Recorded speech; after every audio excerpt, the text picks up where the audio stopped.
Hey there, beautiful people, and welcome back to my channel. And if you're new here, I'm Dr. Nina. I'm your go-to resource for keeping things healthy across every aspect of your life, but keep it practical. And today I'm going to share my 8 secrets for keeping that hair long, thick, and healthy with that natural hair, and even my healthy hair oil mix. And no, it doesn't involve any magic potions or expensive products. We can have a little talk with Jesus, but we ain't that, so don't be expecting no miracles over here. And you know I want the tea from you. Let me know down in the comments what you're doing these days to keep your hair healthy.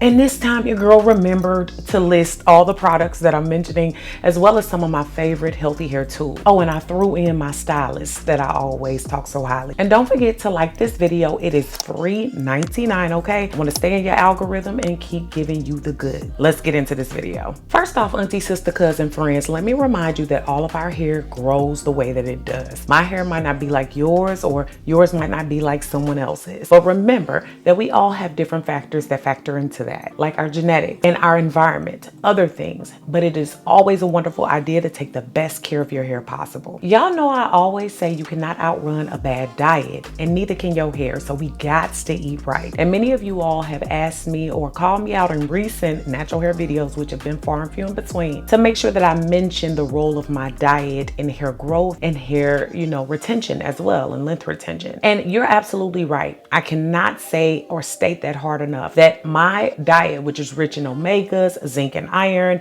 and also in vitamins K, C, B, and E, helps immensely. The blood vessels are able to nourish the cells at the hair bulb, so as my hair grows out, the follicles are nourished even more, adding to more length retention and hair growth. So some of my favorite foods for this include strawberries, eggs, lentils, fatty fish, spinach, nuts and seeds, sweet potato, carrots, green veggies, yogurt, and even red bell pepper. Now for me, prenatal vitamins help to fill in the blanks. I'm loving the Mary Ruth's Organics and the Smarty Pants, and right now I'm really up on those because your girl happens to be pregnant. Now I've also learned the hard way that serious stress, illness, and also not taking care of my body overall can definitely lead to hair loss. So I don't extreme diet, and I make sure I work out for more than just to look good, but also because it keeps my stress levels low, and it also boosts that metabolism. And as that metabolism boosts, so does that hair growth. It revs it up. Now over here, I try to use products overall that help to nourish the hair. Now we know a lot of things, but do we know this? Yes, we shampoo and condition, but a lot of products out there that we can use sometimes contain ingredients that can stifle the hair's growth. Now I ain't perfect or nothing, okay? But over here, I try to use things that are free of things like SLS, SLES, parabens, and silicone. These all add buildup to the hair, weighing it down and not allowing it to grow to its full bloom. I learned that for me and most people, healthy hair starts with the scalp. So I try to make sure I treat mine right by breaking up dirt, grime, and other buildup that can cause a flaky scalp. While I do love pre-made products that are already infused with these things, some things can be whipped up right at home. Apple cider vinegar is amazing as a disinfectant against fungus, dirt,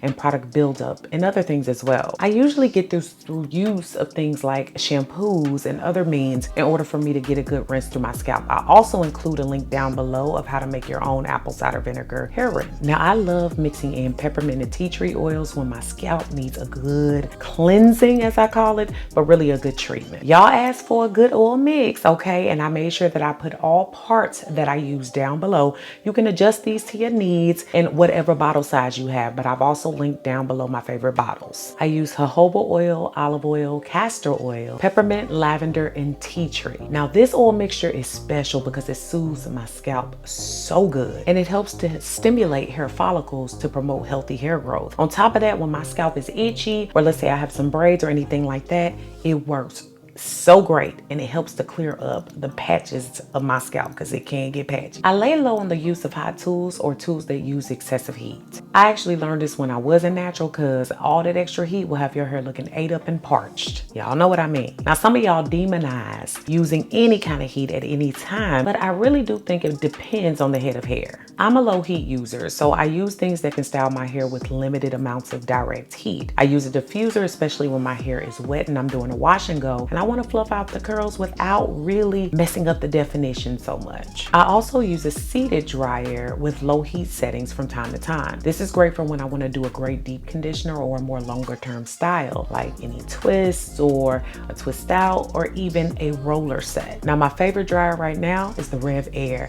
That bad boy blow dries my hair like none other. It uses like reverse heat and at a lower setting in order to not disturb your hair or the hair cuticles so much, and it gets it done quick. Now I also love to use this one when I'm prepping for a longer term style or when I want to do something like a roller set on dried hair or any other thing, but this thing is ball. My stylist tends to use a Dyson on my hair when she's preparing for trim. Otherwise, I wet style, wash and go. Now I don't know how for the life of me people be getting away without detangling, but the ancestors told me I must detangle, okay? It's part of the biggest reason why I shampoo almost weekly, so that I'm able to get through my hair with some conditioner and make sure it's nice and detangled. And y'all know my favorite tools, the brush with the best brush, the Pattern Beauty brush, as well as my fingers. And I only detangle in certain conditions. My hair has to be full of conditioner and wet, or it's going to be damp with leave-in conditioner. I find that my knots are a lot less and a lot more non-existent in this state. And this helps to avoid that unnecessary head shedding, which is going to cause you to not have length retention or thickness retention. By the time I'm ready to style, I rarely ever have to do any more detangling. I can use my fingers or get through it lightly with a brush. And I believe this is also the reason why my hairs remain thick from root to tip. I try to make sure that I protect my hair not only at night, but also in the day.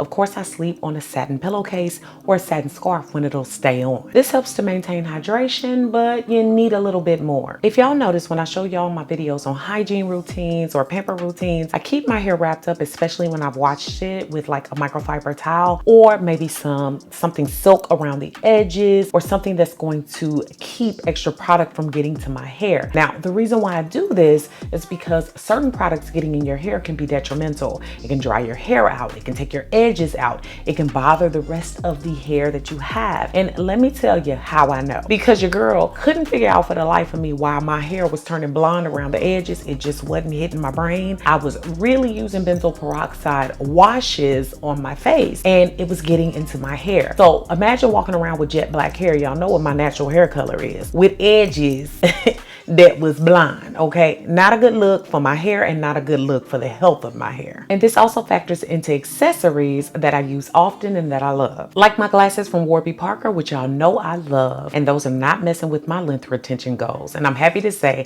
that they are the sponsor of today's video. They offer everything you need for happier eyes that don't miss a thing. From eyeglasses, sunglasses, contact lenses, and eye exam. And you can shop with them online or in stores. I've done both. Glasses start at $95, including prescription lenses. Sunglasses, progressives, and blue light lenses are also available. And add a pair and save. Get 15% off when you purchase 2 pair or more of prescription eyeglasses or sunglasses. And you never have to break the bank with them. Answer just a few questions online and Warby Parker will offer some glasses that fit your face and your style. I ordered 5 pairs of glasses again and got to try them again for 5 days for free. I own so many pairs of their glasses and absolutely love them. I've tried even more new looks and I am in love with a lot of the colors that mix in the ending summer season with the fall season. These even work all year round. They're just beautiful with the colors and they just bring out my essence, okay? Try Warby Parker's free home try-on program. Order 5 pairs of glasses to try at home for free for 5 days. There's no obligation to buy. Ships free and includes a prepaid return shipping label. Again, try 5 pairs of glasses at home for free at www.warbyparker.com/Nina.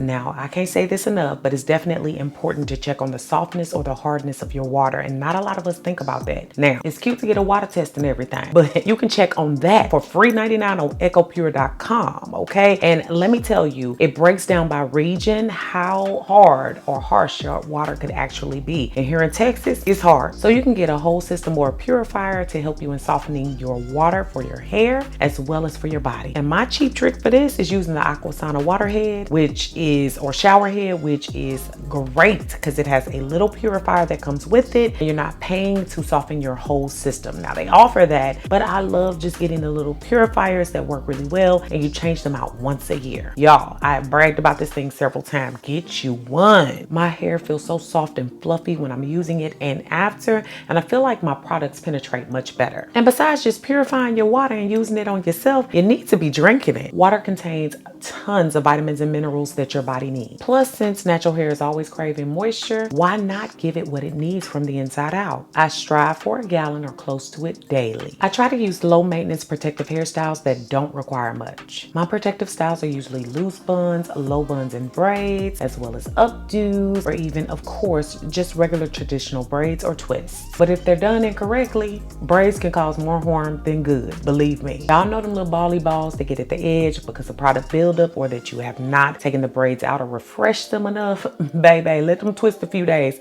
Your edges and everything else gonna be all the way snatched. My braider and I avoid tight pulling and extreme manipulation. This causes so much excess stress on the scalp and throughout the hair. You'll not only notice that your edges are thinning, but that the rest of your hair is as well. The best technique that I love is looser braids that are made to look like they're tighter than they are. I love to stick with wash and goes or basic twists as well. For me, these encourage hair growth. After I've learned how to balance my products and my moisture, I'm getting the most bang for my buck, and my hair gets to not only retain length, but feel much healthier along the way. And I get trims regularly with 4 times a year visits to my stylist. Now, regular for you might not be the same for me. My hair does well to wait 10 to 12 weeks between trims. I used to do it myself, but now I just prefer for my stylist to do it because she can see my hair from a whole different angle. Just make sure everything is cleaned up, and then she uses that good old Dyson, which all but gets my hair pretty straight with just blow drying, and gets through every part of my hair to make sure that it's rid of all areas that could be damaged. It's helping me to get rid of damaged, broken, and split ends. And y'all, I'm quick to clip and cut. What's the point of having long hair if your ends are chewed up? In the past, I've had breaks that have happened at the ends of the hair that, if they're not nursed over time, they can lead up the hair shaft and break the whole hair shaft out and make your hair look much thinner. And that's most definitely not growth encouraging. So y'all, that's all for me on my 8 little secrets and my little things that I'm doing for length retention, thicker hair, and making sure that my hair retains length. Now, I want to remind you, your hair is your hair and it is beautiful. Just take the best care of it that you can. All of our hair is different. All of our needs are different. These are things that happen to work for me, and they may work for you. So try them or pick what works and what doesn't, all right? Make sure that you comment, share this video with someone who can use it, and subscribe. Thanks so much for watching, y'all. Beautiful brown baby doll. Peace.